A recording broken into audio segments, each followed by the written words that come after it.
Hello everybody, and welcome. This was kind of a, well it is, an impromptu live stream. Let's see if anyone shows up, because that's always the fun game that gets played kind of every stream. See if it's boring, or if it's interesting. We'll just have to see. So, hello baby Asher. Hello, hope you're doing well. So, there are bells on my chair, and that's, well, they're bells.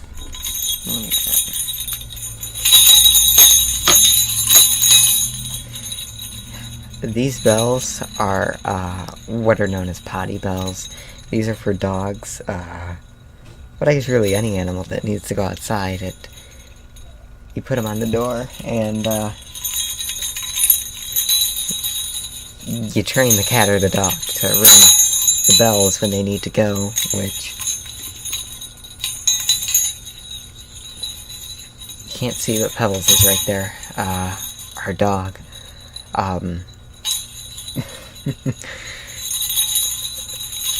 So I got this pack of, bells. This is the one bell it came with. It also came with another bell, which is over there. It's kind of like a bell you'd ring at a reception desk, and I guess that goes on the floor, but if we put it on the floor, Pixie will eat it, because Pixie goes in the same area as Pebbles does. She has a litter box, but she plays in the same areas that Pebbles does. It came with clicker. I don't use this, so I guess it's fine to click.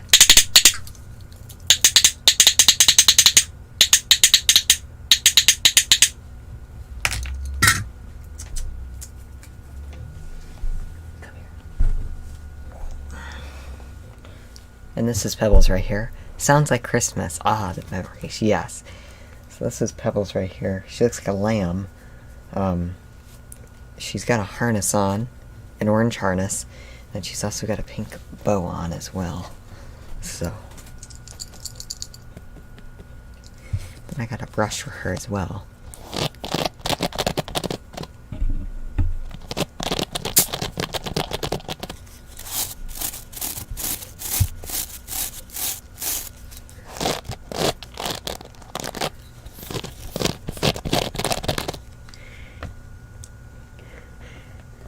There have been a few people today that have, when I've walked her, that have asked if she's a Maltese. I guess she looks like a Maltese, but she's actually a, what's known as a teddy bear dog, a Zushan, or a Shishan, I think is how you pronounce it. And what that means is she is a mix between a Shih Tzu and a Bichon Frise. I think I said that right.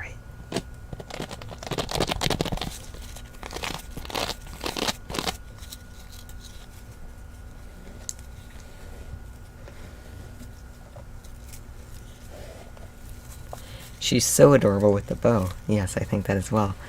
Wish I could do that with my dog. It's actually a collar. It's a bow collar. I'm sure you can probably get them in a lot of different sizes. But with her, you can barely see it because she has so much hair. But I guess they're hypoallergenic, somehow.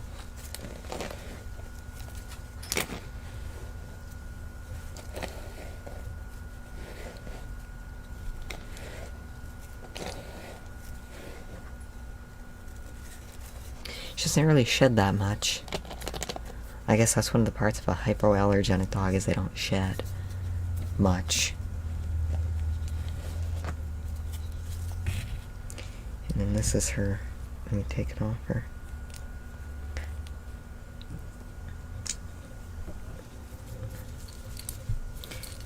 This is the bow collar right here.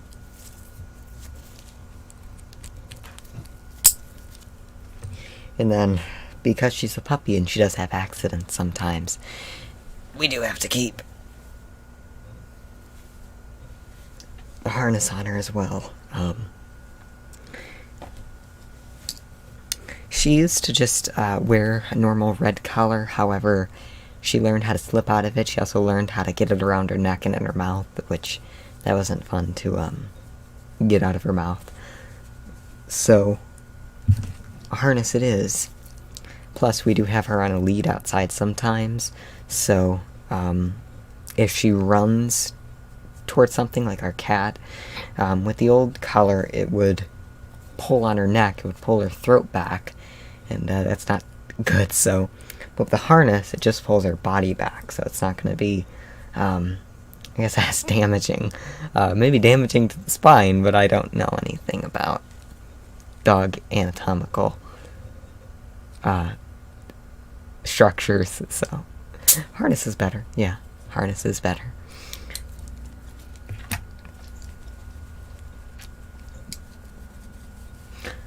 Plus, when she needs... I think JJ15 left the window open again.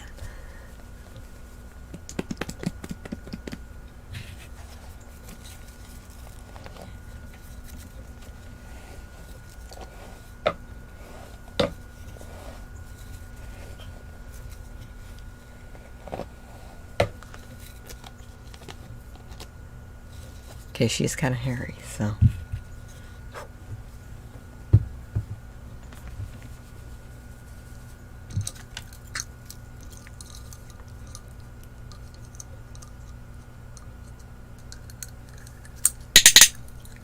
She doesn't really eat treats. She does sometimes, but not always.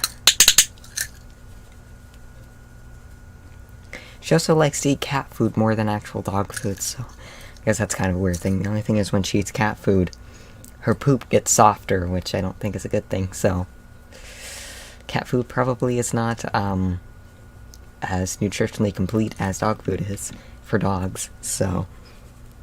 I'm gonna let her down.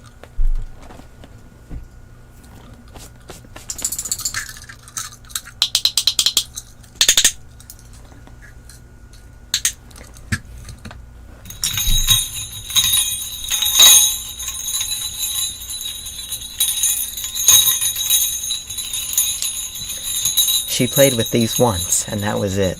The biggest reason she has accidents is because she hasn't settled on one single alert.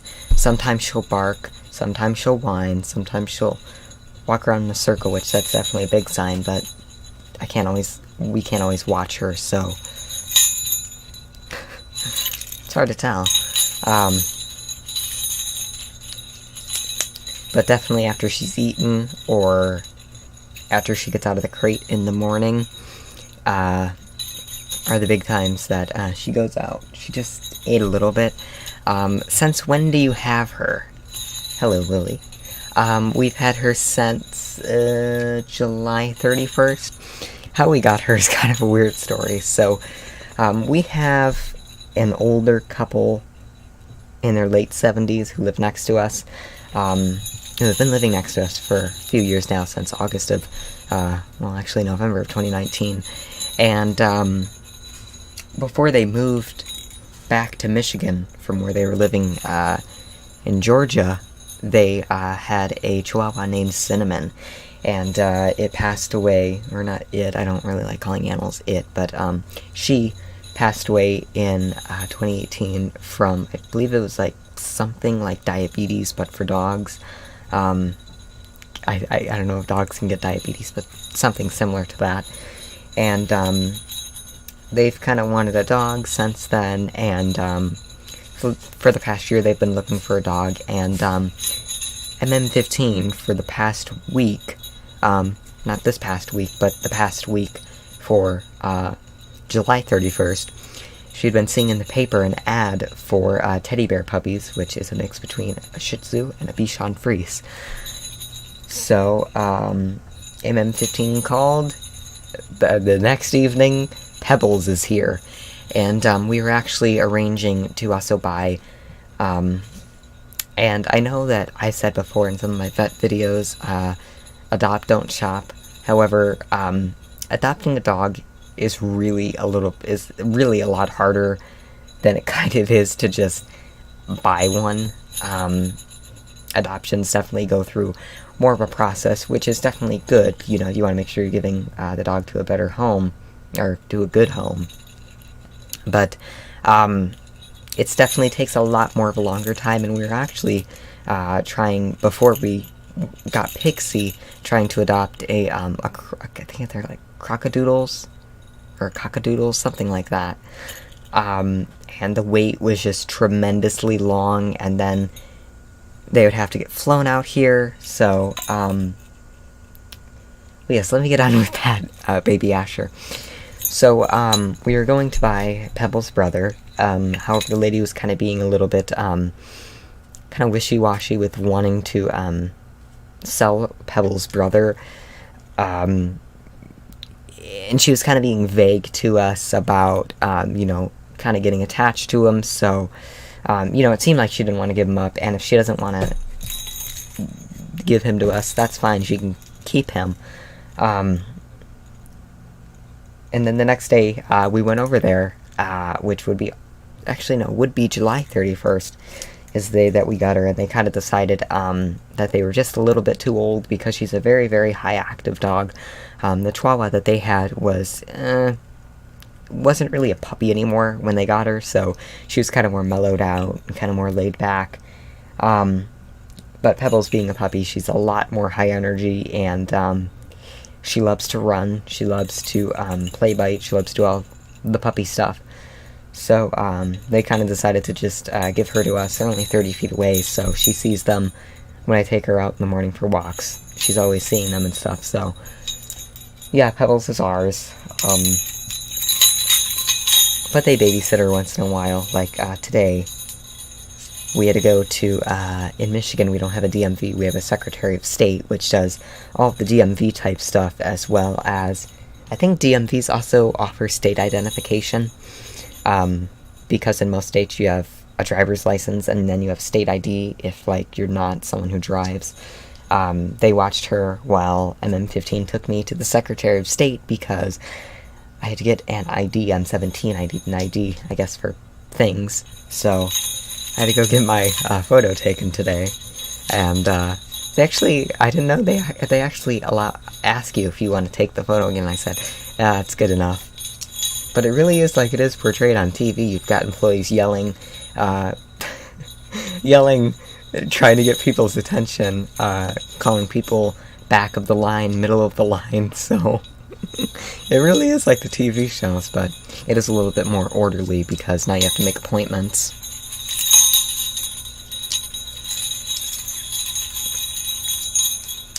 So that was fun.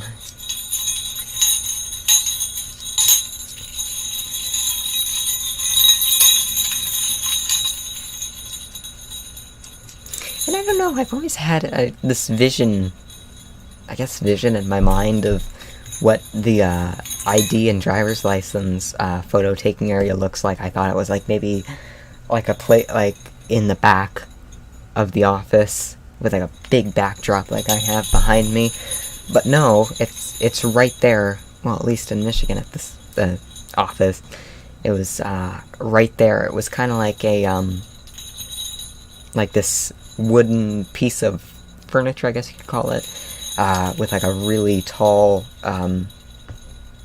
back on it, and the front of it was like pamphlets and stuff, and then on the back of it was this little tiny blue background that they use in the photos, and I really overestimated what it would be like. You get your photo taken right there at the counter, and it's the camera is actually, it's a DSLR. I think it was a Canon like mine, just in this plastic body, and then they tell you to look at this blue dot. So in the photo it looked like I was looking directly at the camera, but I was looking at the blue dot, which was below the camera. But I guess maybe you can't really tell that in a photo. Do you drive yet? No, I don't. I don't know if I want to, because, to be honest, I've seen the stressful situations on the road, and I don't like that kind of stress, so I don't know if I want to. But, hello Jacob, how are you? I'm doing well, Don Thomas the Time Lord, I hope you are too.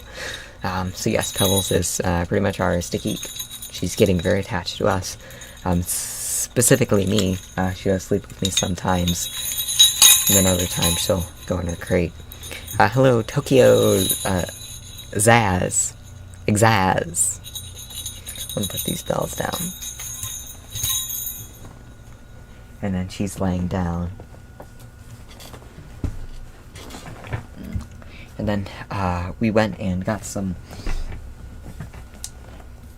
more toys today. The lady that was selling Pebbles and her brothers and sisters, she actually gave us / them, because now Pebbles is with us, a lot of stuff, like 2 big bags of stuff, toys, treats, bunch of samples of food, bowls, collars, harnesses, toys, puppy pads, a lot of stuff. Which I guess makes sense, because these, her breed of puppy is kind of an expensive puppy, so I guess you do get what you pay for. But some of the treats, though, were kind of old, like those dog biscuits right there from the American Kennel Club. Those expired in February, but they're kind of hard. I know Pixie liked them. I don't think that they're not really perishable, I guess. I just guess the flavor degrades, but I guess I wouldn't know. I don't eat them.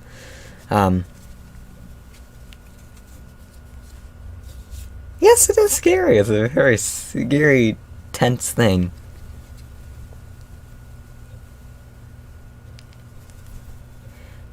Honestly, my biggest fear is, trying to get out of the way of emergency vehicles, because I was, a few months ago, I was watching videos of firefighters that will put, like, a GoPro in the cab of the fire truck, and, there was this one where they were trying to get through this, traffic jam on a highway, and it was just a very intense situation, because this fire truck is trying to get through, and, when there's a bunch of people in front of you and on the side of you, you can't go anywhere. So it's, this big race of trying to move every car and other vehicle on the road inch by inch, trying to move through. So it's a very stressful thing. That didn't wake her up. Finally, someone got my name right. I'm glad I got your name right. I just, say it as I seen it. I do like clicking this thing. It's loud, though, so.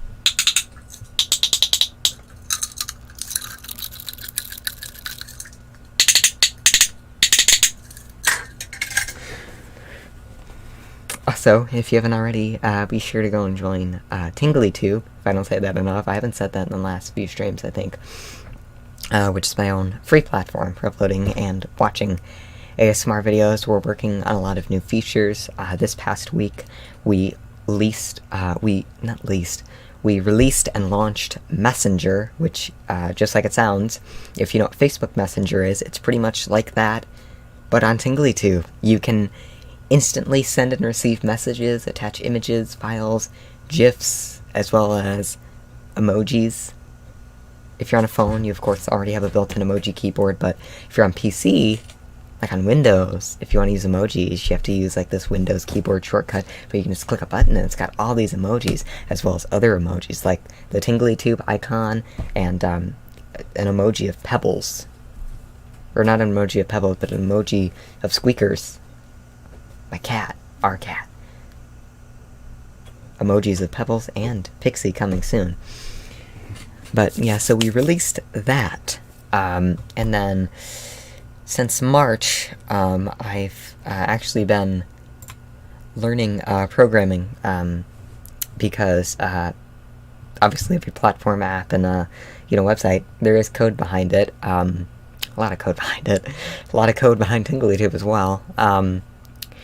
TinglyTube, for anyone technical, it is built mainly with PHP, hypertext preprocessor. It's one of the easiest programming languages. It's very, I forgot the proper term that is used to describe it, but it's very, it's very, kind of easy to pick up, because it's written in plain English, or layman's terms, I guess, could be like it. If you wanted to define a variable, it's like $ equals string of text, integer, number, whatever, and then a semicolon, and then there you've defined a variable.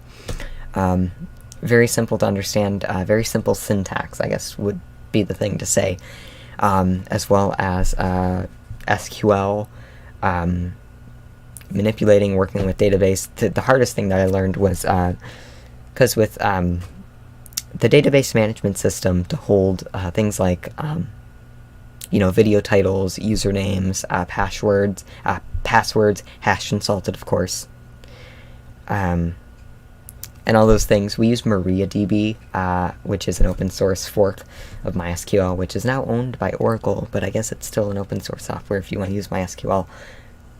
So there's like different field types. So you've got things like just text and varchar, which are variable characters. So it's pretty much like text because it's letters and numbers and symbols. Apparently you just choose the one that kind of you think works best. There's no kind of real guidelines for what field types to use. That was the one that confused me most, because it's like, do I use text, do I use varchar, do I use big integer, medium integer? What's a big and a medium integer? That doesn't make sense to me. So been working on a few things. We do have our own small team of developers, but I was the one who was mainly responsible for integrating Messenger into our system, our database of users, so that when you sign into TinglyTube, you're also signed into Messenger. And then I've also been working on other things, like currently if you want to change the email address on your account, you have to contact our support team. But now I'm working on just a little form where you can do it automatically, just like you confirm an email address. Let me see if I can pull that up, because there's a secret version of TinglyTube known as a staging site, and that's where we test all the unused or unfinished code.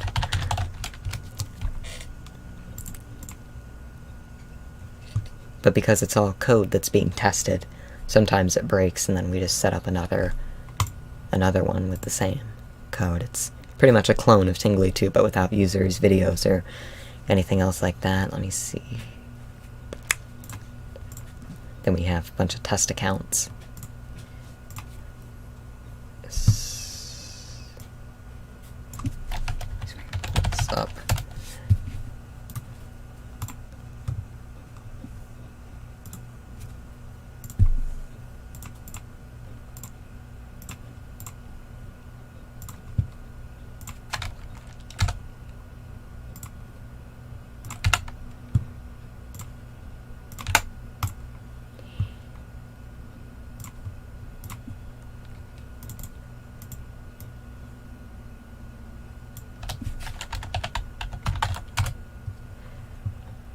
Okay, there we go.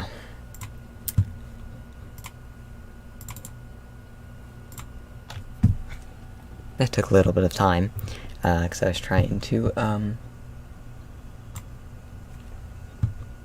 change things so that nothing sensitive is going to be shown. I don't. You can kind of see it a little bit. Oh, but hello.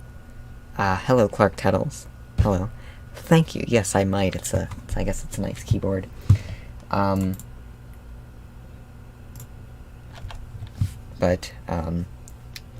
actually, you can see that. Sorry. I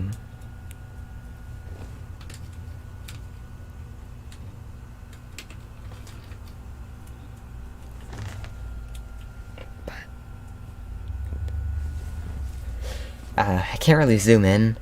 Because I guess there is sensitive stuff. I'd use inspect element to remove kind of sensitive stuff on there as well, because this is code that's not finished or yet ready to go anywhere. But this is what it's going to be. It's going to have right here, this is the current email address on your account, and then this is where you enter the email address that you'd like to change your account to use. So that's where you're going to receive all your new notifications, everything like that, the one that will be used for your account. And then change email address, you will receive an email at the new address with a link. You click it, and then once you do that, it redirects you back to that page, and then it also sends a security alert to your old email address saying, hey, your email address has been changed to the new one, and then it also includes the IP address of whoever made the change, just for security purposes, I guess, because that's one of the things you have to think, because let me switch this around back to me.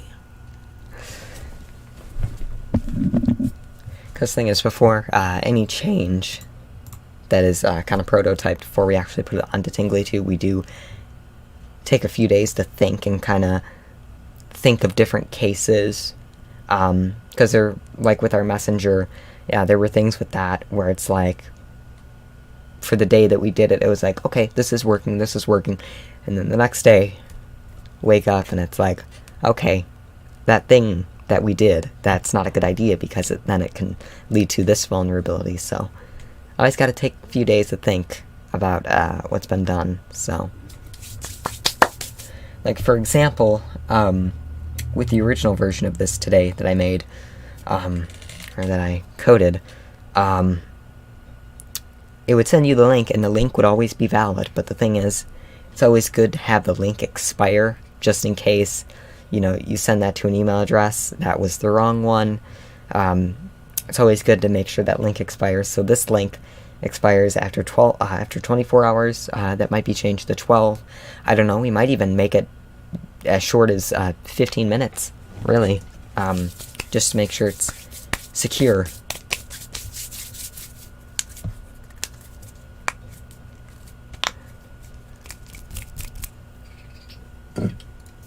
Some might not really care about that, but I do, because, you know, this is something I'm passionate about as well.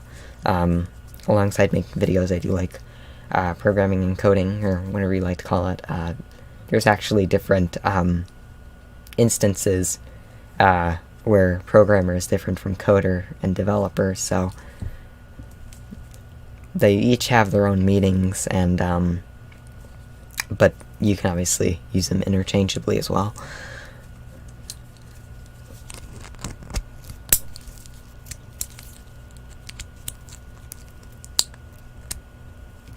Have you seen the Salo jokes going around TinglyTube tags? Yes, I have.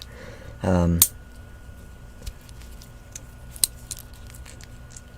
reminds me, that video that you made of you tapping the DVDs, how our current system is that when you, because on TinglyTube there's a tags page, and the tags page is controlled by a separate table in the TinglyTube database than the table that stores video tags. So when you deleted that video, those tags, the whole script of the B movie, that was still in the tags page table. So I had fun for about half an hour running, because the thing is, all the tags, because they're all mixed up, I had to go back a bunch of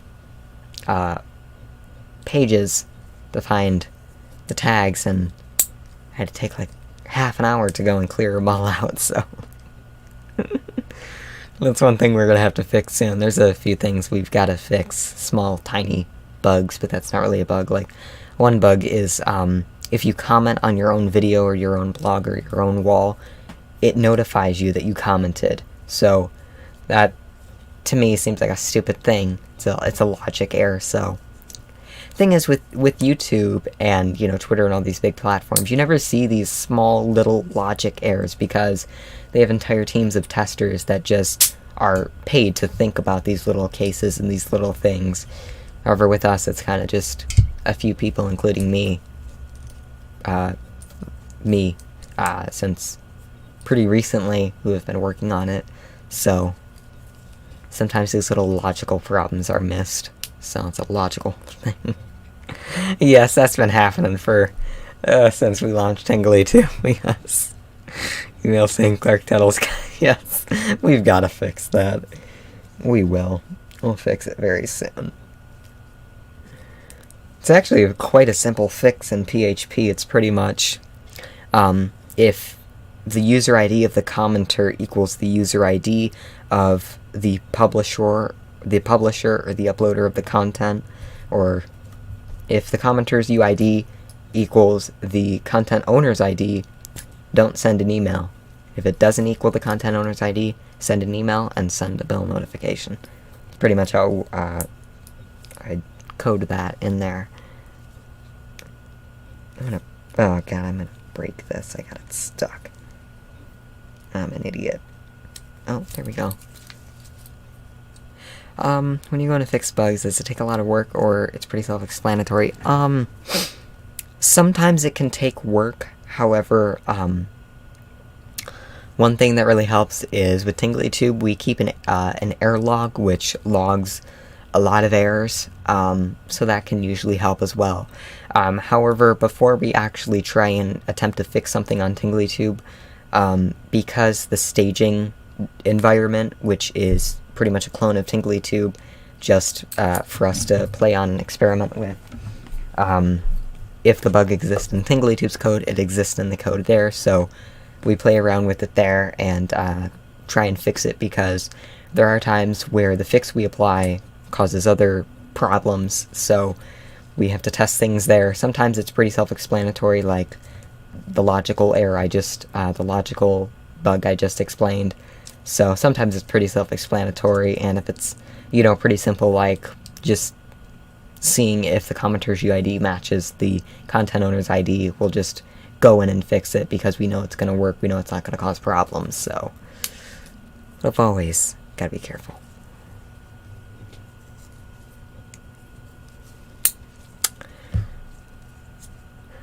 Yes, Clark, you should be sorry. It took me a lot of time, but happy I finally cleared all that up.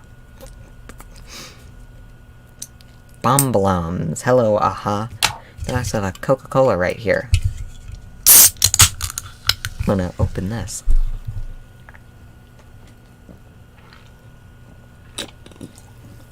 I'm thirsty. Yes, Jacob, I'm in Michigan right now, pretty close to you. How close are you? 12 feet, 18 feet, 20 feet, 30 feet, 45 feet? How close are you? But that's pretty cool, you live in Michigan. I don't think I have much viewers from Michigan, really.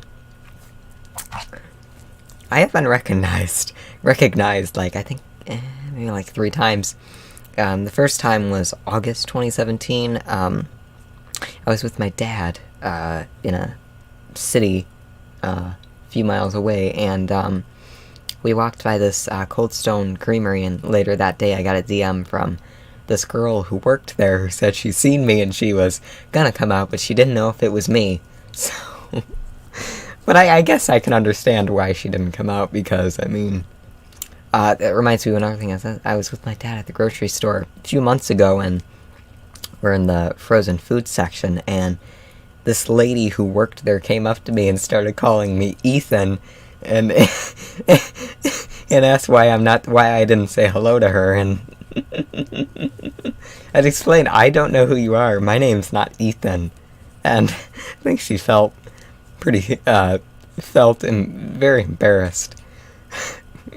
Kinda just weirded me out, because it's like, you just go up to a random kid and, I don't know, it's just weird to me.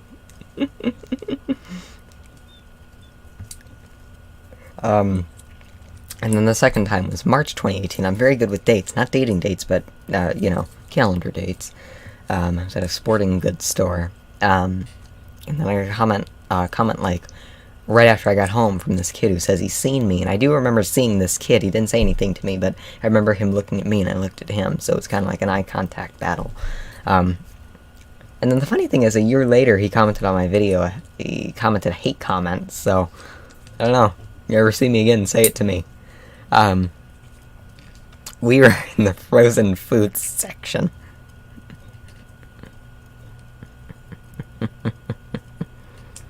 Yeah, we were in the frozen food section.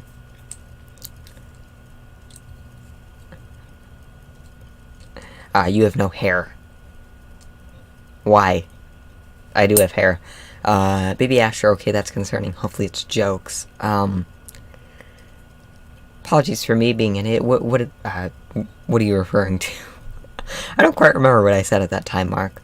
Was that kid giving you the evil eye?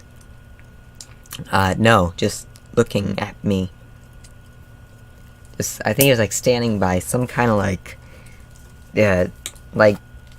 exercise equipment, like a treadmill or something. Or some kind of big sporting equipment that looked like a ramp or a ladder or something. And, I think we were at the checkout, and one of the it was Dick's Sporting Goods. Very nice name, isn't it? Any thoughts on when the TT server could be released? Soon. Again, you know, we've kind of got other things being worked on. But definitely soon, I hope. Just a few things we want to do with that. Like, we want to restrict it to members only. So, Discord does have their own API, so we can communicate with them programmatically through code. So, one thing that I want to do is every member will have a unique Discord invite code generated for them that only they can use, and then once they use it, it automatically gets deleted via the API. So just make sure trolls, you know, people can't kind of share invites and stuff, because we only want actual, you know, members to be there, because we don't have to deal with trolls or anything like that.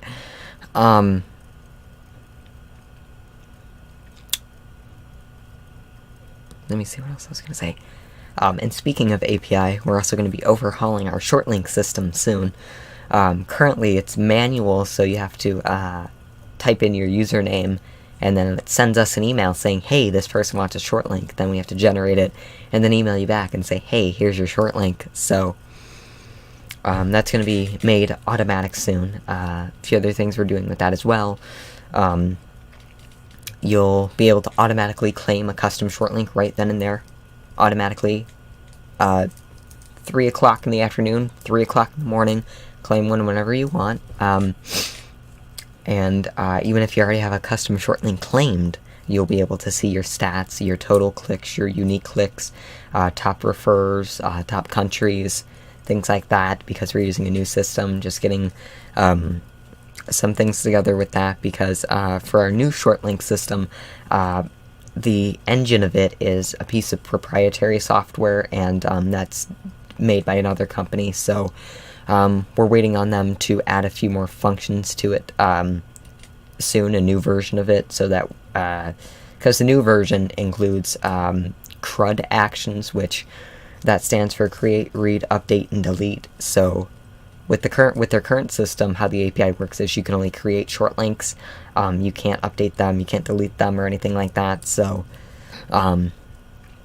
they released the new version, which includes all of that, a few days ago, but there was a big bug in it where if you were updating from a previous version of the software, it would cause you to sometimes lose data. So they recalled that version. You can't download it from the site anymore. So from your customer dashboard, you can't download it from there anymore. So we're waiting for them to re-release that in a few days once they fix that, and then we'll be able to start using that. But yeah, it's very exciting things going on. And then after that, we want to update the look of our video player, as well as include some cool new things with that. Like, for example, if you watch a video and you stop watching at like a certain point in it, if you go back to the video, it'll start playing right when you left off the video. And as well as with like YouTube's player, if you adjust the volume and you watch another video, the volume will be the same as well. It's known as persist volume is what the feature is called, persist volume. So it stores your volume and where you left off in the video in your browser's local storage, so it'll be there. So yeah, it's another thing we want to do.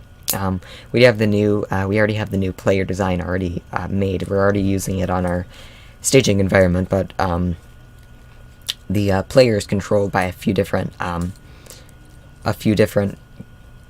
pieces of code. So we gotta go and kind of update all of them to use the new player, because in the back end we use a separate player on the actual site. That's another piece of code that controls that, and then if you embed a video, we also have to update it for that as well. So yeah, gotta do all those little things to make it work.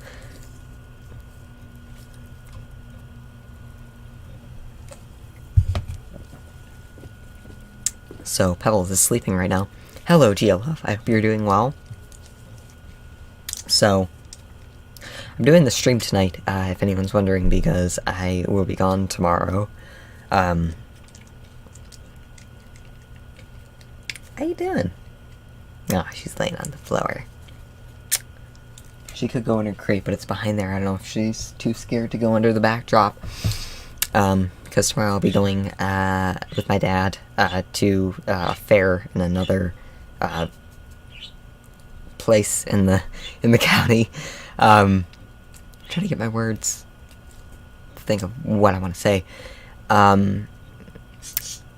Personally, I don't really want to go any fair rides or anything like that. I'm mainly just going because he's entering a arts and crafts competition, like a woodworking competition, because he makes walking sticks, like these decorative walking sticks. He carves them out of like tree branches and stuff, and varnishes them and paints them and puts feathers on them and stuff like that.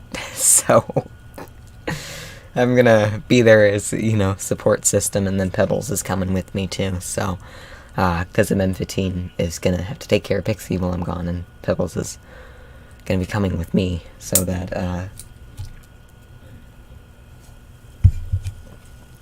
MM15 doesn't have too much to handle with Pebbles, because Pixie's a lot of work too. We actually moved Pixie's, pen, which was right here, think on like last Sunday night, we moved it into the animal room with the other with the guinea pigs and the birds. It's the animal room, so I guess she does well in there. And then this week we also had a power outage, and we finally got to use our big new generator, dual fuel, propane or gasoline. Thing is, MM15 or me, we don't know. We don't know how to start a generator. But luckily, the old man next door, and I don't mean that in any kind of an offensive way, but the old man next door, he does, because he used to be a maintenance man. So, he's the one who is responsible for getting the generator working, and because he's helping MM15, they run an extension cord over to them as well, so that they can, because the day the power went out, they just bought a bunch of meat, so we want to make sure that that's going to stay frozen cold and stuff like that. The fair is 20 minutes from me. Oh, okay. So I think you kind of live in the country/rural part of the county, kind of the northern part of it. Yes, there's also a tornado over that way as well. I don't really like riding any of the rides at the fair either. I liked cotton candy and the funnel cakes. Yeah, I know. One fair or carnival, I guess. They're kind of like the same things in a way. Carnival. I don't know why I'm thinking of a carnival as like a circus, but it's not. It's not. A circus is a circus. A carnival is a carnival. A fair is a fair. So I like the elephant ears, the fried pieces of dough. Those are pretty good. I like those. Because I like cinnamon. I like cinnamon a lot. I like honey as well. I also like bacon bits too. But I try not to eat them around Pixie, because it's kind of offensive to her kind. How's life with a puppy and a pig coexisting? Fairly well. Pixie will come out here and lay down, and Pebbles will lay on her, so they must like each other. They like playing with each other. However, Pebbles is definitely very rambunctious with Pixie, and likes to try and jump and hop on her and bark at her, but it's definitely all in, good fun, So she's Pebbles is definitely the dominant one. Pixie is no longer the dominant one. Pebbles is. So, yeah.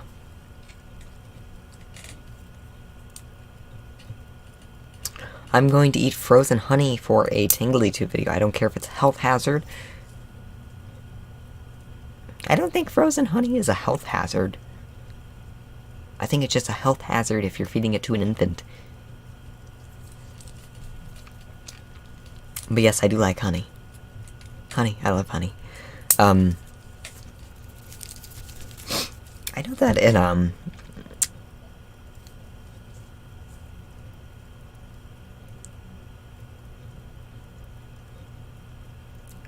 here's something outside. I know that in August of 2018, I tried to make a video of me trying honeycomb, because that was very popular at the time, Life with Mac, and, you know, all those other... I gotta close that window. Because there's mosquitoes starting to come in.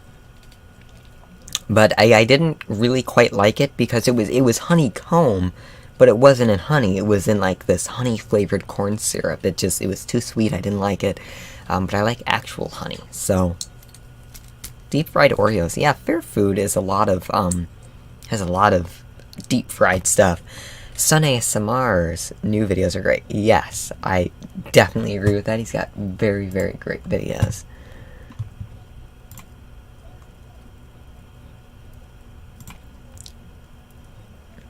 My mouth is dry.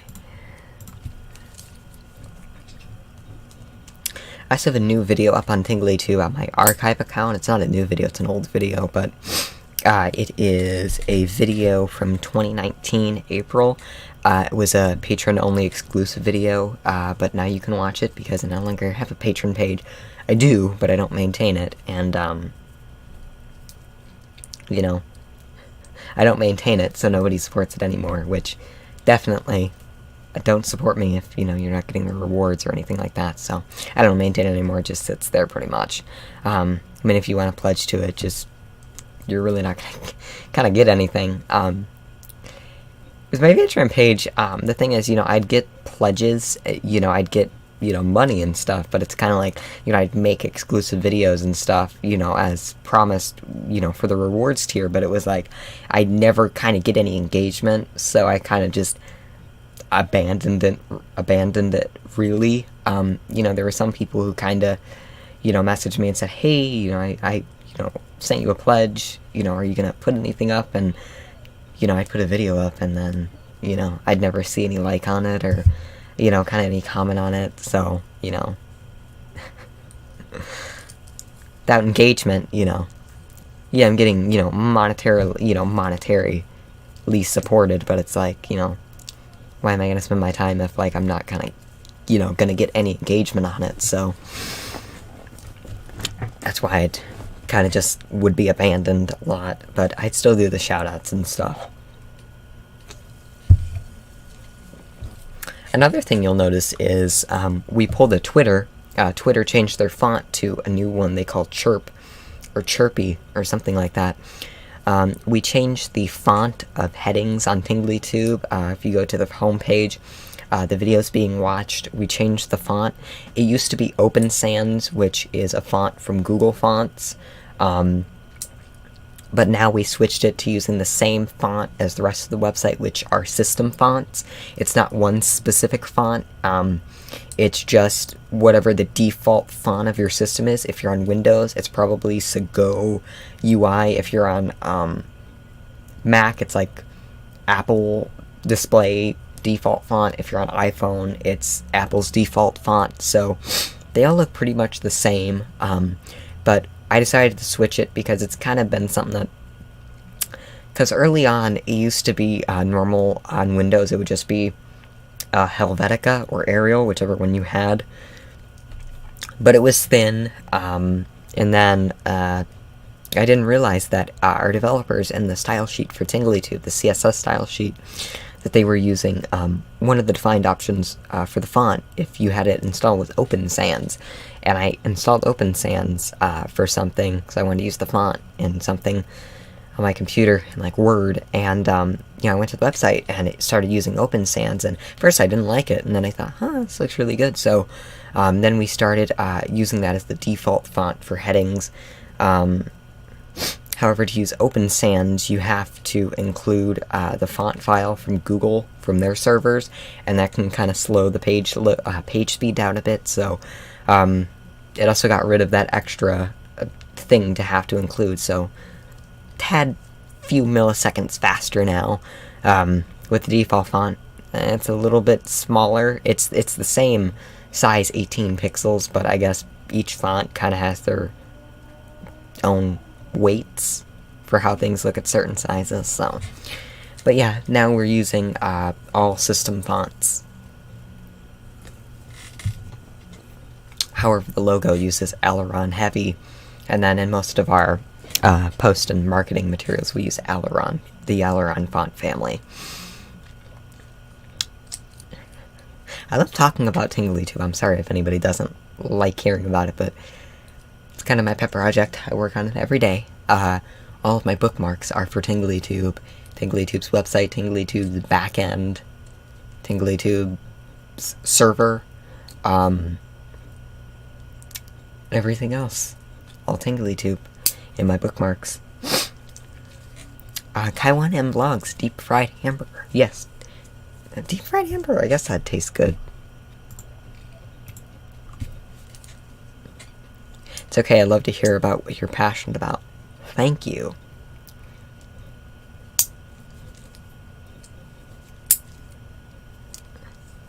But yes, it's definitely something that I, really like. I guess it just kind of pushes all the right buttons. I just kind of really like programming and coding, and, it's fun to, kind of think that, every, feature on, every app, website, or, platform, there's a bunch of code behind it, a lot of time that went into, doing it. And another thing that, I don't know, it's kind of hard to explain, but it's like, kind of like every feature is kind of like I said before, this, I don't know if it makes sense, it's kind of just like, code, kind of like every feature that's been thought up. Like, it's kind of hard to explain. Really, it is. Oh, let me see what's been said. Sir, please whisper. I'm sorry. Mary McCary, thank you for calling me sir. Thank you. I'm sorry for being unprofessional. I'm gonna try to be professional. I'm gonna try to be professional, but it's like, it's weird because it's like, kind of like every, website or app now is like copying and using kind of like the same names of features. Like, I don't know, it's kind of weird, but it's like, sending like a message is just, a piece of text stored in the database that is, only readable by the sender and receiver. I know it's hard to explain, but it's just kind of, weird to think like every, groundbreaking feature is just code and, values stored in a database. It's just, I don't know, it's just weird to think about how, lines of code can, turn into something kind of so beautiful. I'm sorry, Mary McCary. Thank you for being polite about it.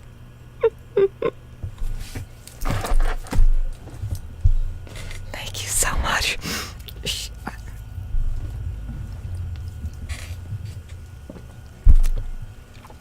I'm sorry, baby Asher. Mary called me out.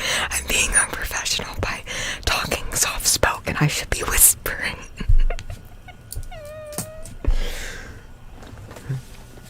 So yeah.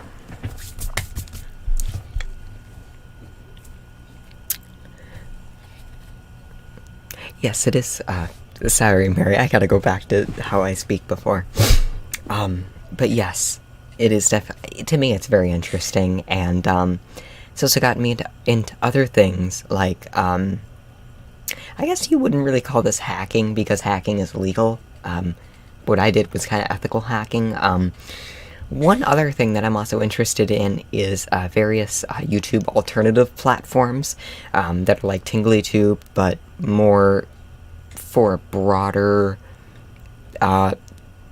broader genre of content, because there are a lot of, other platforms out there and apps that are, trying to be like YouTube alternative platforms, and, I like finding and exploring them, and, most of them, they're built by very small teams, so there's obviously problems and issues and bugs. And 2 weeks ago, there was one, and they had a, there's a lot of websites like us. We have a vulnerability disclosure policy, which pretty much lays out that if you find a security vulnerability or issue, you're allowed to, exploit it using test accounts, not compromising actual information, but you're allowed to, explore it and then responsibly disclose it to us so that it can be fixed. And, no legal action will be taken, because remember, hacking is illegal, because you are most of the times accessing the server and accessing personal account information. It is hacking. It is illegal. It's federal crime. But this one platform had a vulnerability disclosure, and I found a vulnerability that allowed you to, because they were storing very, very bad practice. They were storing your user ID in a cookie in the browser, and because the cookie is client-side, it is editable. And, this isn't some advanced hacking technique. This is really simple. You can download browser extensions in the Chrome and, Firefox web store that allow you to change cookie values. And, made a test account, and, I was able to change the cookie value and impersonate and gain access to this other test account just by changing the value of the cookie. And I reported that to them, and they luckily fixed it to a more secure way, which is instead storing the user ID and all the user information in the database, but identifying it with a hash instead.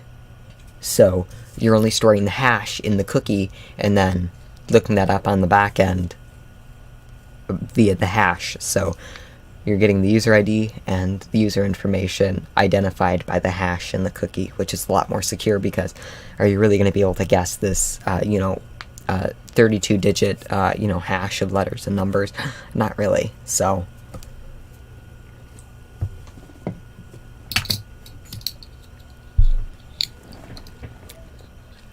and then a few months ago, I found another security vulnerability in another platform as well, but it was more of like a mild one, so that's also something I like doing as well. Of course, if they have a vulnerability disclosure policy, because sometimes, even if you're using test accounts, they don't like it. But a lot of the big platforms do.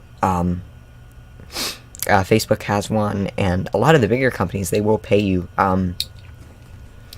I know that Twitter, that somebody had reported a bug to them, and they got $500,000 for a very, very, very simple bug that really anybody could kind of find and exploit. So I don't know, maybe I'll try going for that too. So, but yeah, Google does, Discord does, Twitter does, Facebook, Instagram, owned by Facebook, so, kind of same policy.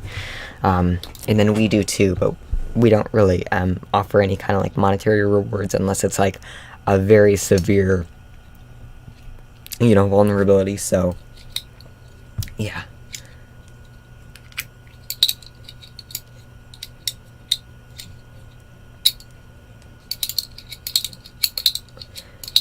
Yeah, I didn't know what cookies were when I was younger, but now I'm gonna close that window.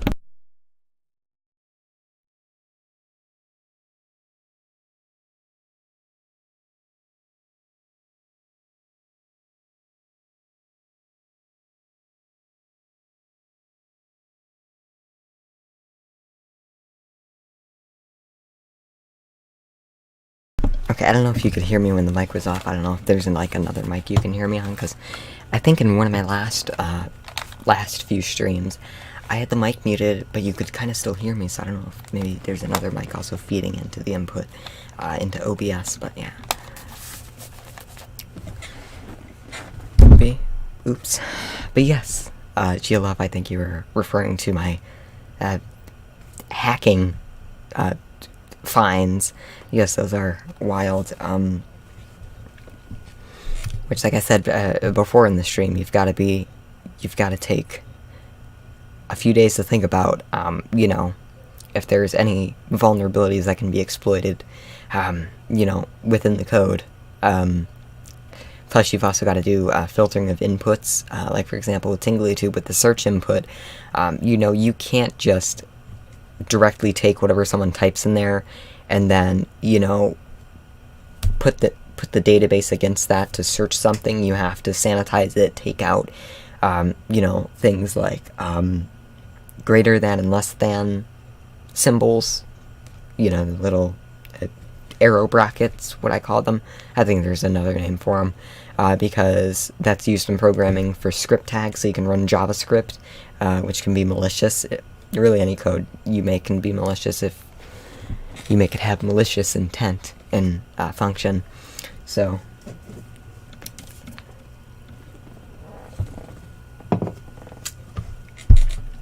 gotta be careful with that as well. But luckily, it's not too hard to filter and sanitize things, because TinglyTube, we use a database abstraction. I don't know what the proper term would be for it. I guess like a database abstraction. It's a library or a layer. We use ADODB as our abstraction layer, which pretty much means how we communicate with the database through code. PHP has its own built-in SQL functions, but we use ADODB because it just makes it easier, and plus it's kind of more simpler to use. Plus, I'm sure there's other reasons our developers use it, so I use it too, because, you know, I'm working on TinglyTube, so.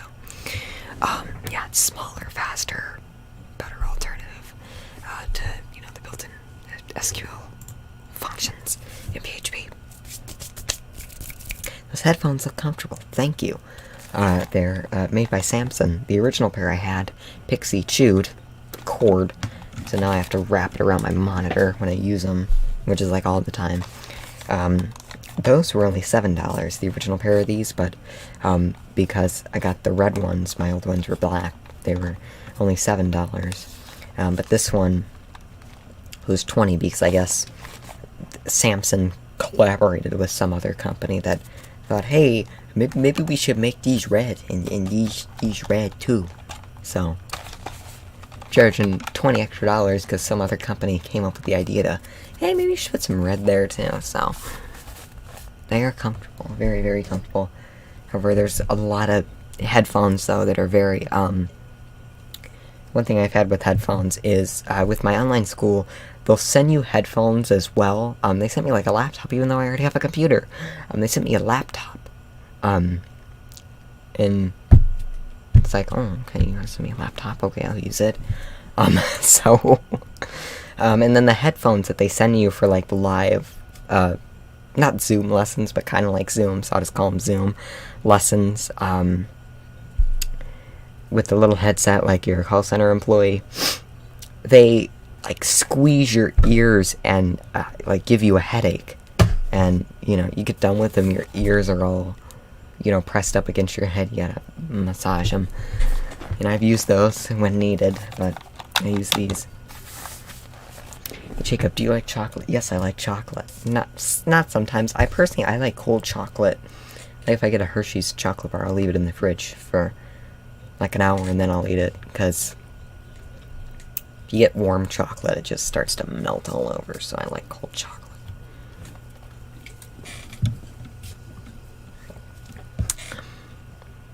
Yeah, that's why I have speakers. Headphones hurt my head. Well, these ones are quite comfortable, really. Yeah, a lot of headsets hurt after a while. These ones don't, because they got a lot of padding on them, and they're not, you know, they're not too. Oh, that was not good. You can adjust them pretty fair amount, but see, because they're not tight, they don't, you know, they just fall over, so they're not too snug, not too tight.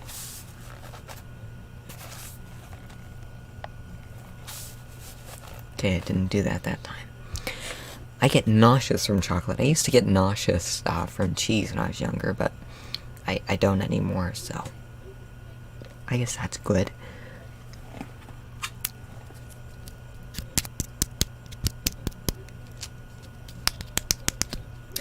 Another thing that I'm going to do in a few days is I'm I'm gonna probably buy a new editing software. Currently I use NCH VideoPad, and it's a good software. It's $60 a year for their master annual plan. It's pretty good software. The thing is, it just doesn't have kind of like the flexibility to use things like, you know, buy templates and stuff like you can with Premiere Pro by Adobe. However, that's $238 a year, and I just want something that is, you know, lifetime. You pay for it once and you use that version for life. You want to upgrade, just buy the next version. So what I'm probably going to go for is Sony Vegas, which it's not Sony Vegas anymore. In 2016, they actually sold their Vegas creative software line to Magix, another company that I think also makes like editing software and stuff like that. I didn't know that, and when I searched for it, I found VegasCreativeSoftware.com, and I thought, this looks weird. I thought it was like some fake company trying to, you know, sell fake or maybe even pirated Sony Vegas, you know, for like $200-300. No, turned out that's the actual website for Sony Vegas. It looks pretty good. It's average web design, you know, looks pretty good, like anyone could do. You know, a little bit of experience, but, you know, it doesn't look like a full-blown corporate made website for, you know, selling software. Another thing I noticed is that some of the pages that you went to had a .php extension. That catches my eye all the time if I see that, because if you use PHP, most of the time your pages are going to be blah blah blah .php, which tells the web server it's a PHP file and to interpret and parse it as a PHP file. But most of the time, like we do with TinglyTube, we use something called URL rewriting on the server to, before you go to a page, it rewrites the .php to just nothing. It removes that so you don't see the .php, just so pages look more nicer and cleaner in the URL. However, if you go to most pages, if you put .php on the end of them, you'll get the same page because it's just a URL rewrite. So, you know, most companies, I assume, would take .php out because it just looks more professional, and cleaner. And DaVinci Resolve, it's free and you can do a lot with it. Yeah, I was looking at DaVinci Resolve, but I don't know. To be honest, I think I'd rather just, you know, buy it, because I believe it does come with support, and that's something, you know, that's always good. Because I believe with like software like DaVinci Resolve, I think it's more of like just like community forum support, and the thing is, you don't always get answers to your questions, so it's always good to just have, you know, a piece of software that you buy that has support that you're entitled to, that you can contact whenever you need. So yeah, Power Director, I've used that before as well. So I'm probably going to go with Sony Vegas Pro 18 Edit. Just the downloadable version right from Amazon. Pay for it, download it right then and there. Because I'd like to be able to use templates and plugins and stuff like that. You know, just to make editing a little bit easier. You know, and just kind of more flexibility. And then along with that, I'm also going to buy a webcam, because using a DSLR for the streams, I gotta put it on a tripod, and then I gotta put the lens on the USB cable, so I'm gonna get a Logitech C920, I think it is. That way I can just put it on this monitor and I can just talk right here. It looks a lot nicer, more natural, instead of having to look right there. I can just look right there. Right, that's where it would be. And then plus I also want to make some tutorial videos for TinglyTube, because even though it's pretty self-explanatory, I think, on how to use TinglyTube, making tutorial videos, even though, I don't know, most might not need them to use the website, because, you know, most people know how, you know, an upload system works, or, you know, how to make an account, or how to upload a profile picture. We do have a YouTube channel with like 17 subscribers, and it's always good to just make videos and, you know, get the TinglyTube name and, you know, website out there, you know, just so people see them. They pop up in search results for, you know, and plus we also pay for Google ads, which are working, but we recently reduced the budget on that, because our costs have increased recently for development, because you know, we do have developers that we do pay. I don't really pay myself, so we had to reduce the budget on the ads a little bit, so traffic from ads has been a little bit slow lately because we did reduce the budget on that. So yeah.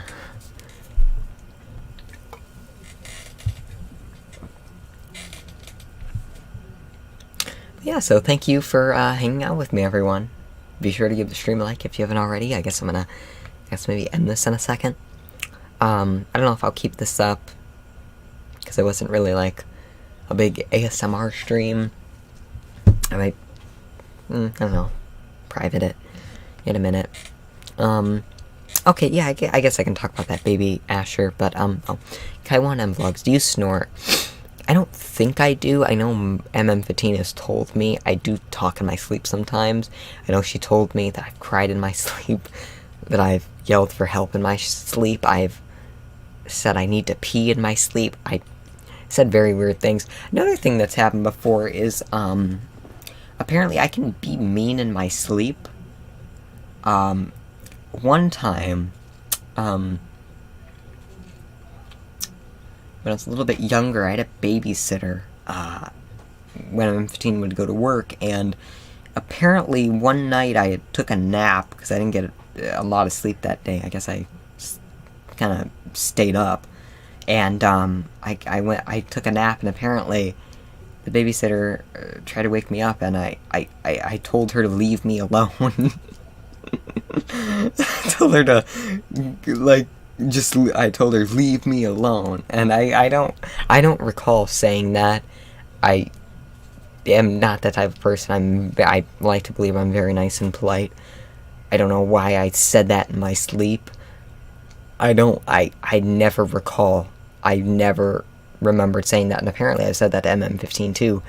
Like, that is, I don't know why I'll say leave me alone in my sleep. I don't know why I say it. I don't remember saying it. It's not something I would say if I was awake. I don't know why I said that. Yeah. Baby Asher, I thought people under 18 couldn't make YouTube videos or something. Can you explain what happened to the younger ASMRs? Yes, I will, but I'm gonna turn on the AC because it's just getting pretty warm in here.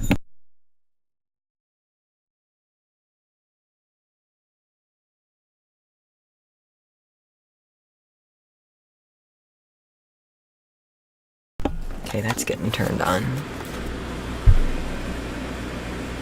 There we go. It's getting warm in here. Oh, there we go. Getting cooler already. So, I'll try to talk close to here. So, it's not really that people under 18 can't make YouTube videos. What happened was, with Amina in April, she had said that YouTube was removing a lot of her videos, and had said that they were violating their child safety policy. And if you go and look at YouTube's child safety policy on their guidelines support page, it says don't make videos that feature minors, in like intimate situations, like doing ASMR or doing body contortions, because they are really just trying to protect minors from predators that do use ASMR content as a way, and as the means to because the big thing in the ASMR community is weirdos finding new ASMR artists and giving them video requests that are actually fetishes in disguise, like candle lighting, that's a fetish. Ripping paper in a leather jacket, that's a fetish. Some people have fetishes for people destroying junk mail and documents. It's a fetish in disguise. A lot of other things as well. A lot of fetishes in disguise. So they've been removing a lot of videos of minors doing ASMR. They haven't removed any of mine. I don't know, maybe I just look too old enough. I have no idea why. I don't know, maybe I don't have enough subscribers yet. I don't know, maybe if I still had, my 30,000 before what happened, my channel happened in 2019, I don't know, maybe it would have affected me now. If I had, I don't know, if I were to project it, I'd maybe have 60, 70, maybe 100,000 subscribers by now, if whatever happened. Didn't happen. But yeah, so they've been removing a lot of videos, and you know, a lot of these kid ASMR artists and these young ASMR artists have tried to come up with different solutions, like you know, changing the age on their Google account, or like wearing a mask and sunglasses and doing ASMR. And then there's some who are still showing their face and stuff, but have like a short intro clip of like one of their parents like saying welcome to, you know, yada yada yada's channel, whispering it, trying to get around, you know, trying to find a loophole with YouTube. But you know, it's a lot of it, you know, some of the channels that have been doing those tactics, their videos are now starting to get removed again. And the thing is and a lot of these ASMR artists that have had this happen to them, they've been recommended TinglyTube. However, they've been pretty hesitant in wanting to join. There was one, I think, that joined TinglyTube, and then they just never posted anything.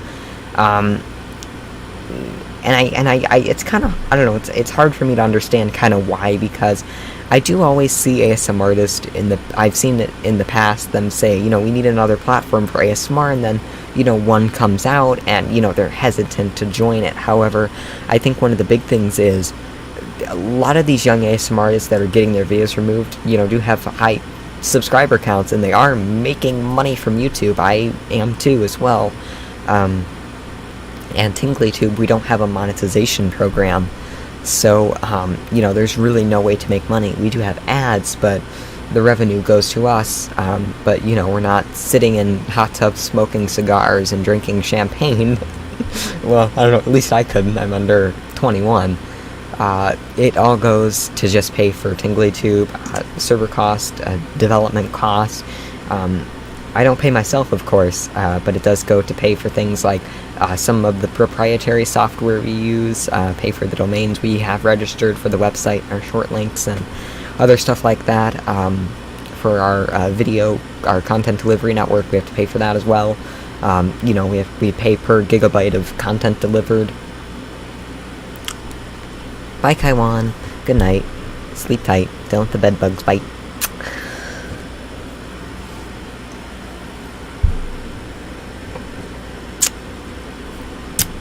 But yeah, so that was one of the things. But I do understand that, you know, they do, I guess, have to make money in a way. You know, if they didn't make money, you know, a lot of ASMR artists are, you know, don't really, I guess, you know, especially kid ASMRs, they can't really afford to, you know, they probably really can't convince their parents to go buy them, you know, an expensive camera or microphone. So, you know, the ad revenue does help, you know, purchase equipment, but, you know, with us, it's not something we've done by choice. You know, we really wish, you know, we could have some kind of a program like that, but it's not possible because of how small we are. You know, there's no, you know, ad network that wants to do any kind of revenue sharing program, you know, with us, where we split revenue between us and creators. So the only real thing you can do is, you know, just like share links to your PayPal and stuff like that. And most of the people on TinglyTube are just posting videos as a hobby. So, you know, there's not really, you know, any of the big creators on TinglyTube. You know, all of them are, you know, just really doing ASMR as a hobby and not really focused or caring about money.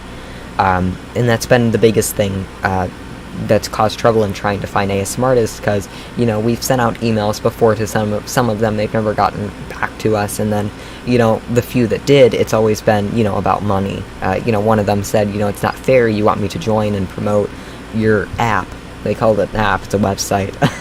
But I guess it could be an app. Everything's an app, right?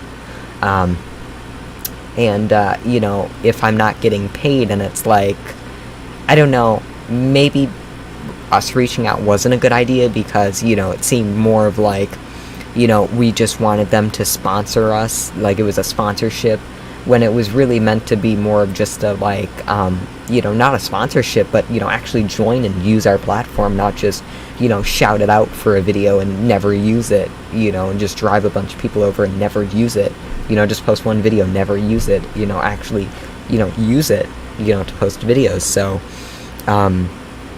you know, it's one of those hard questions to answer. It's just, you know, one of those questions you never want to tackle, or just, you know, it's kind of just a hard pill to swallow in a way. So, you know, it's just one of those situations where, you know, both sides, you know, kind of sucks, you know. So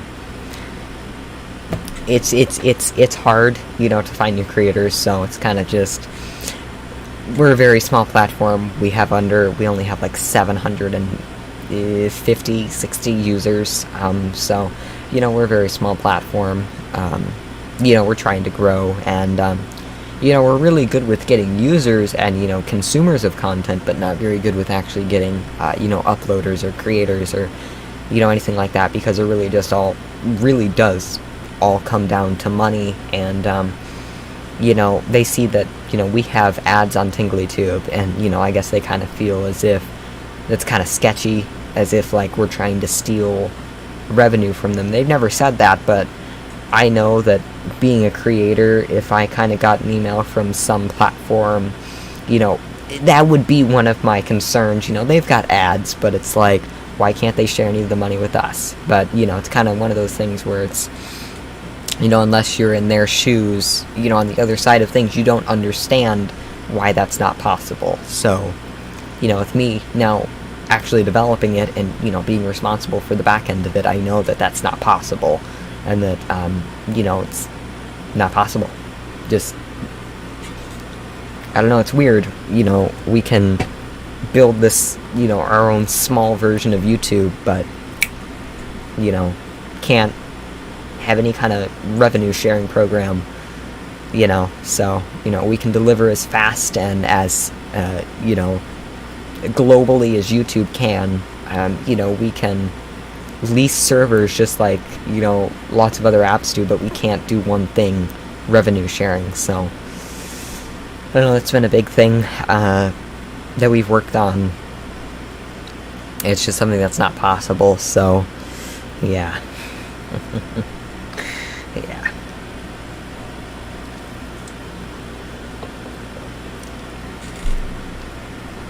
No need to feel sorry. I mean, it's not a big thing. You know, at least we do get uploads, and, you know, at least we get uploads. At least we do have, you know, a steady user base that does grow. So that is good.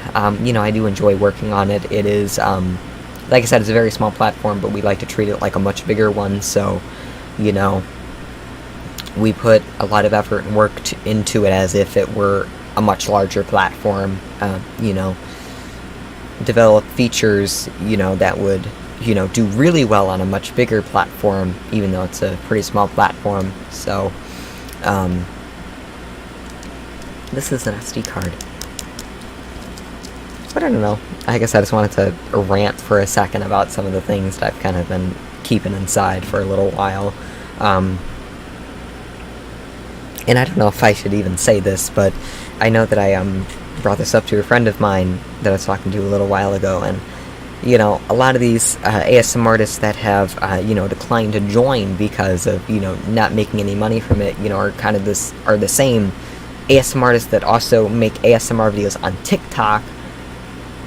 And, you know, TikTok doesn't pay you. I don't think TikTok pays you. I think if you have a certain amount of followers, I think you can, because our next door neighbor, her son is actually a TikTok star, with around 650,000 subscribers.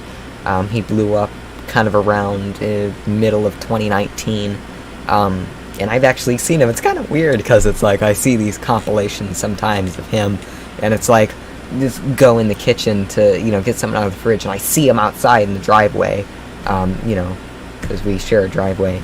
So, you know, it's kind of weird sometimes seeing this TikTok star outside. So, but I don't get into TikTok. It's just, you know, kind of weird. It's like kind of seeing someone from your hometown or someone that went to your school become, you know, a celebrity. It's weird. Bye, Don Thomas the Time Lord.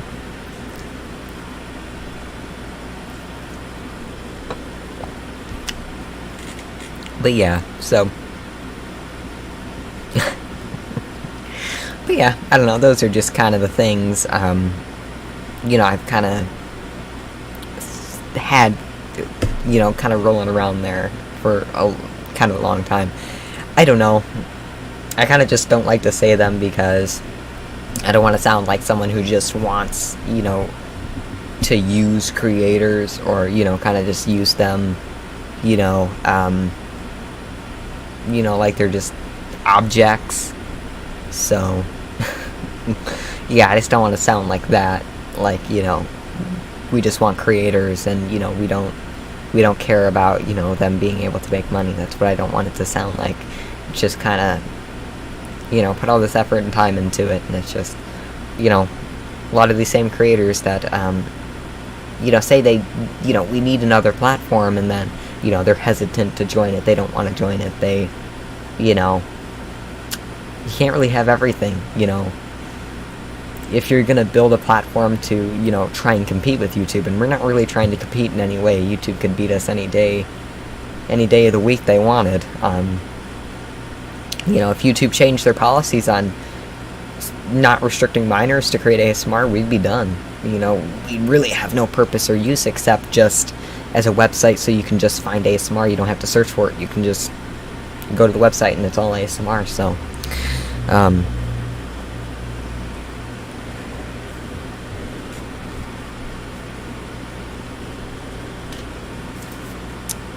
but yes, it is lucky and odd. Yeah, I seen him there a few days ago, and it's just, like I said, it's just weird. I kind of just stood in the window for a second and thought, God, it's just, how weird is that, you know? I don't think of myself as some celebrity, but I thought just, how weird that the odds are that, you know, he's on TikTok, and I make YouTube videos. I used to have, you know, pretty decent sized subscriber count, you know, and it's not really, to me, and it wasn't,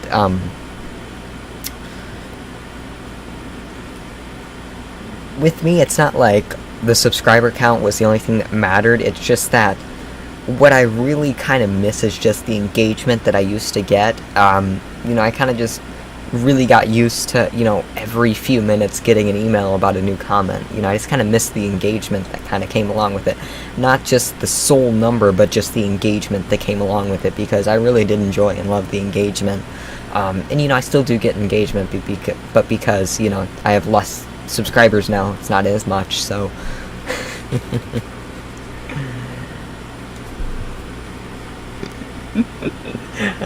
Baby Asher, I don't see that you seem genuine about TinglyTube. I guess you meant to phrase that in a different way. I don't see that you don't seem genuine about TinglyTube. Lily work, TinglyTube is great, I use it quite often. Thank you, I appreciate it.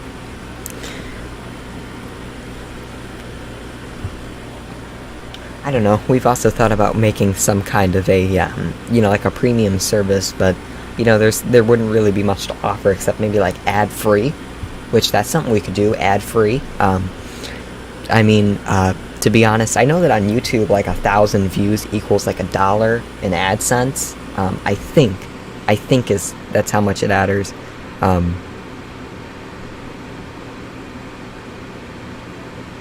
I don't see that you seem genuine. Oh, okay, I'm sorry, I didn't get the context clues there.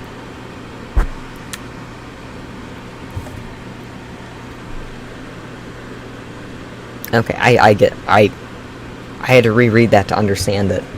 I didn't quite understand that at first. My brain was running low. Because I'm gonna go to sleep soon, actually, because I've been maintaining a pretty early sleep schedule this week. Every week it's always different. You know, one week I'm, you know, up all night and sleeping during the afternoon, and then next week I'm up with the birds and, you know, you know, taking Pebbles out for walks at 7 in the morning. It's okay, my bad. Oh, no worries. I've made those mistakes before, too.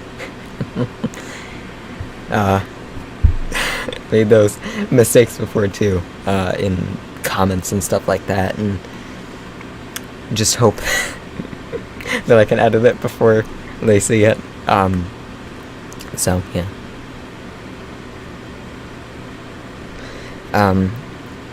But yeah, I think like 1,000 views is like $1, so, an ad-free version of TinglyTube would probably be like, we'd probably make it like $12 a year, annually, or $1 a month, one of those. I know there are, with YouTube Premium, you also get like premium content from, you know, creators that, you know, will get paid from that. That could be a way, you know, to pay creators. I don't know, maybe that's the way we could go, but it's just kind of...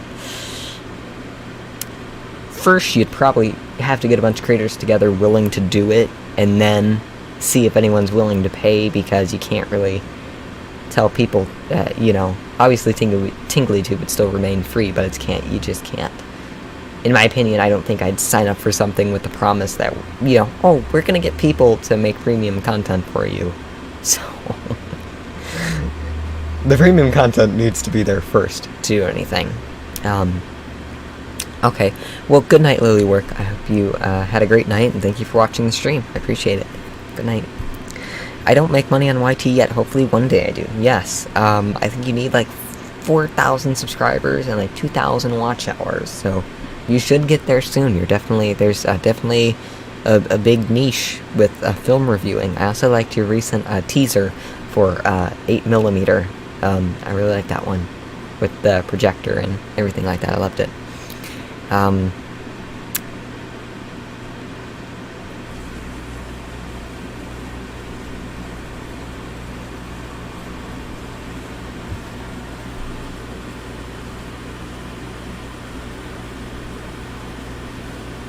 But thank you.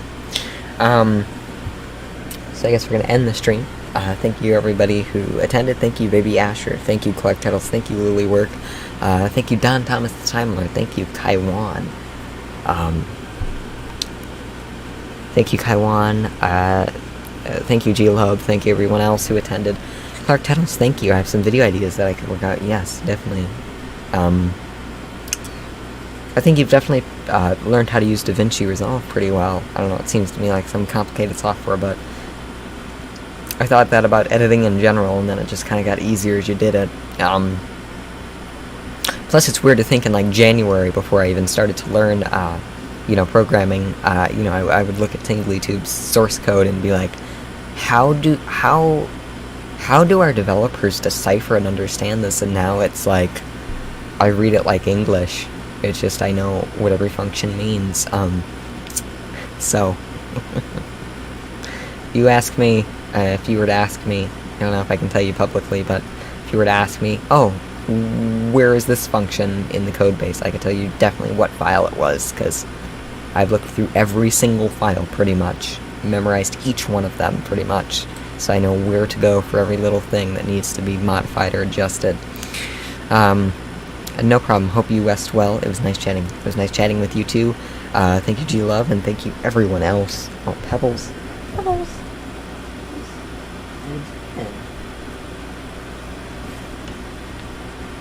Here's Pebbles. Goodbye. I enjoy the licks, but not in my mouth, please. I don't want to taste dog food. You doing good, Pebbles? But yes, a lot of people mistake her for a Maltese. I've never seen a Maltese. I think I have.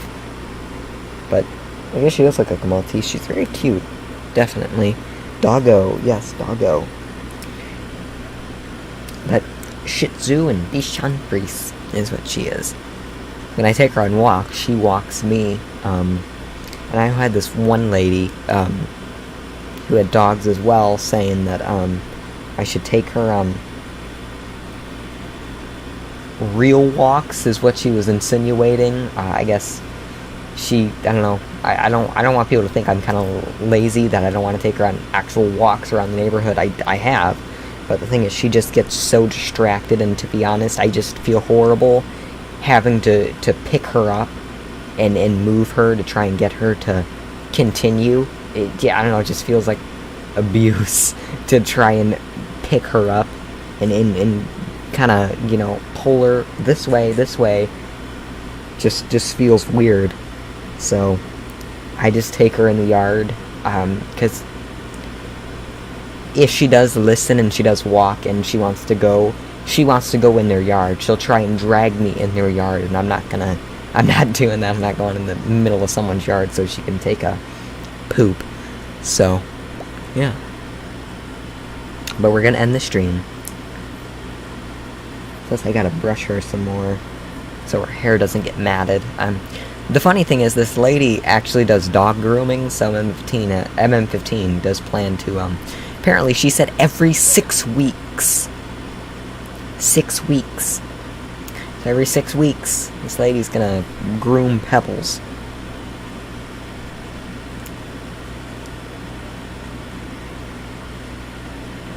But yes. Page H, dang, I just got here. I'm sorry. But to make up for, ending the stream now, here's Pebbles. She's saying, hello, Paige. You want to be set down, don't you? I woke her up. I'm a horrible person. I woke her up. I'm a horrible person. You okay, Pebbles? You gonna lay back down? Oh, she's yawning. She wants to go lay down again, I think. Oh, she's laying down. Yeah, I guess it'll be easier for me and her to sleep once I get on the camera and my light's taken down.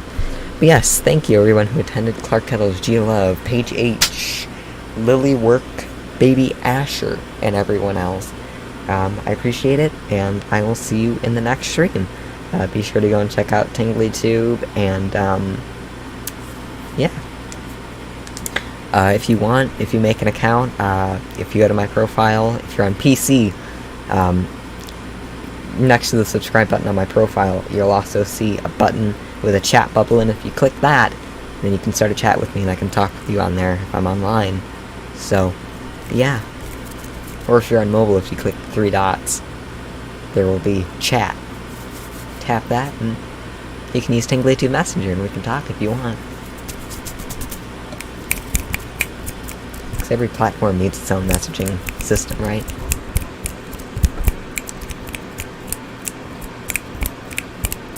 But yes, thank you everyone for attending. Cosmo, I apologize. But I guess I can sing you Christmas carols if you celebrate Christmas. Jingle bells, jingle bells. I don't have the rest of the words. Got the words to it. Jingle bells, jingle bells. Oh. Jingle bells, jingle all the way. I forgot the rest of the words to that. Let me see if I can find it. I'm gonna sing that. We're gonna end the stream with that. I'm insane. I need some sleep, but we're gonna sing Jingle Bells. Okay, I don't know if this version of the song is copyrighted. I hope it's not. If it is, I don't care. Just don't strike me down with copyright. How do you... Where is the little button for this that goes on here? What the...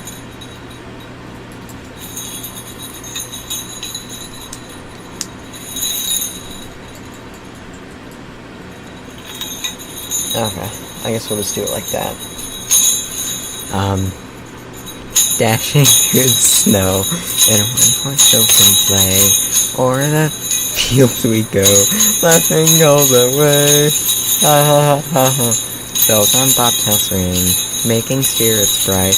What fun it is to ride and sing a sleighing song tonight. Oh, jingle bells, jingle all the way. A Maltipoo. Everyone thinks she's a Maltese. She's a Shichan, or a teddy bear puppy. It's a mix between a Shih Tzu and a Bichon Frise. I think I'm saying that right. Jingle all the way. Oh, what fun it is to ride in a one-horse open sleigh. Hey, jingle bells, jingle all the way. Oh, what fun it is to ride in a one-horse open sleigh. Now the ground is... I don't know if this is maybe a different version of the song.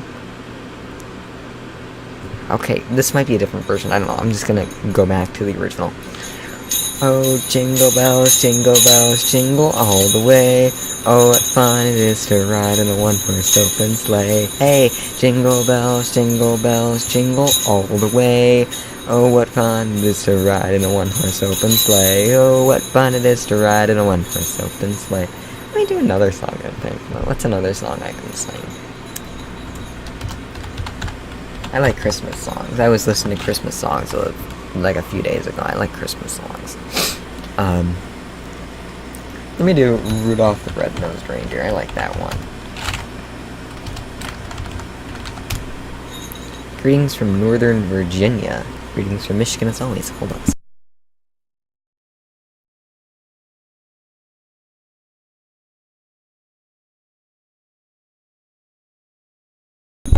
Turning off the air so that I can sing this a lot better. Okay, we're gonna sing Rudolph the Red-Nosed Reindeer right before we end, so might as well make this thing interesting. And M15's back there. I think she's working on something, so I don't think I'm gonna get her. Plus, she's also got poison ivy on her arm. Because she, was watering her plants at night and had a flashlight, dropped it in a bush, and got poison ivy. I touched it, though, without realizing it was poison ivy, so I'm like, what is that? I didn't get anything. Maybe I'm, what's it called? Maybe I'm, I forgot the word for it. I don't know, it doesn't affect me. Dasher and Dancer and Prancer and Vixen, Comet and Cupid and Donner and Blitzen. But do you recall the most famous reindeer of all? Rudolph the Red-Nosed Reindeer had a very shiny nose, and if you ever saw it, you would even say it glows. I think it's supposed to be like a light bulb, but it's not in these lyrics. All the other reindeer used to laugh and call him names. They never let poor Rudolph join in any reindeer games. Then one foggy Christmas Eve, Santa came to say, Rudolph, with your nose so bright, won't you glide my sleigh? Won't you guide my sleigh tonight?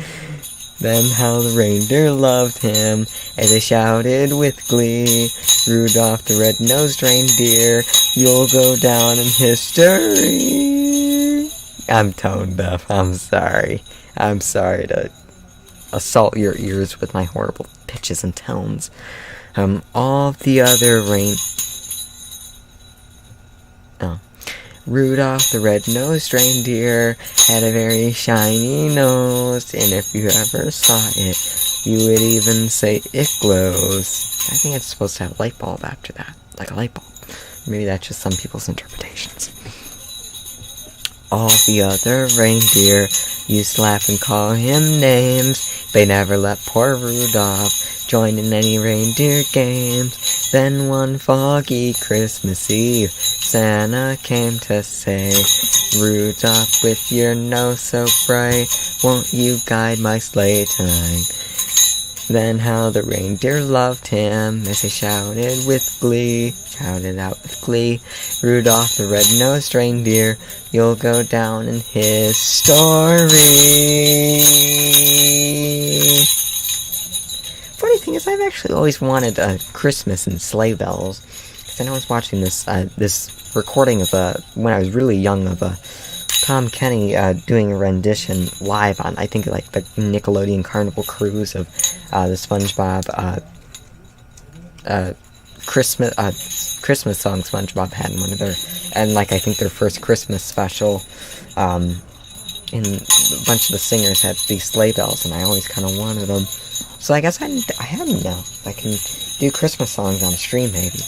Assault everyone again with my horrible pitch and tone. What happened to Stephen Lindsay's? I believe he is currently working on a film right now. If you go to his channel, Stephen Lindsay Satterfield, he's in Stewart, or he had one video with the name of the place, but I don't know, he deleted that. I don't know, maybe he wanted that out there. I just said it on accident. But New York shooting a zombie film he agreed to last year, because he's a producer as well as an actor. As well as a very good ASM artist and Tingly creator. But thank you everyone for attending the stream. Thank you, John Howard. Thank you mosquitoes in here, and the team left that window open, but I closed. Thank you, Clark Tuttles. Thank you, everyone else, for attending the stream, and I will see you in the next stream, which probably will be, if all goes right, probably the 21st of August, the Saturday the 21st. Or I might start doing them Fridays, because it seems less people are... There's a less chance of family members or whoever stopping by and interrupting the streams. So, bye-bye, Cosmo! Cosmo, where's Wanda? So yeah, thank you everyone else. The stream will go down in history.